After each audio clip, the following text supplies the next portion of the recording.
சொல்லுங்கள், ஒரே நிமிஷம். சொல்லுங்கள். நாங்கள் திருவண்ணாமலையிலிருந்து வரோம். பேர் தயாநிதி, என் பேர் தமிழரசி. இவர் கொஞ்ச நாளாக மூச்சு விட சிரமப்பட்டுட்டு இருந்தான்.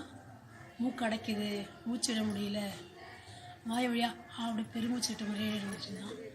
சார் செந்தில் சார் பார்த்தா கரெக்டாக கேள்விப்பட்டு வந்தோம்.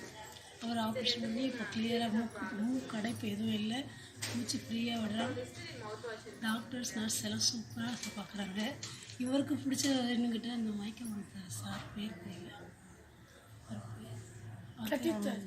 சதீஷ் சார். இவருக்கு ரொம்ப பிடிச்சிருக்குங்களாம். ஏன்னா இவருக்கு இன்ஜெக்ஷன் போடுறது அவர் தான் சாஃப்டாக போடுறாருன்னா. நர்ஸ் எல்லோரும் கிளியராக சூப்பராக பார்க்குறாங்க. திருப்தியாக இருக்குது, நீட்டாகவும் இருக்குது. எந்த ஒரு சின்ன விஷயம் சொன்னால் கூட உடனே ஹெல்ப் பண்ணுறாங்க. லேட் பண்ணுறதே இல்லை, உடனே சொல்லிடுறாங்க, வந்து சரி பண்ணிடுறாங்க. குழந்தை வந்து கூட ரொம்ப கஷ்டப்பட்டு இப்போ ஃப்ரீயாக இருக்காது, முடிச்சு விடுறது, எந்த பிரச்சனையும் இல்லைங்க.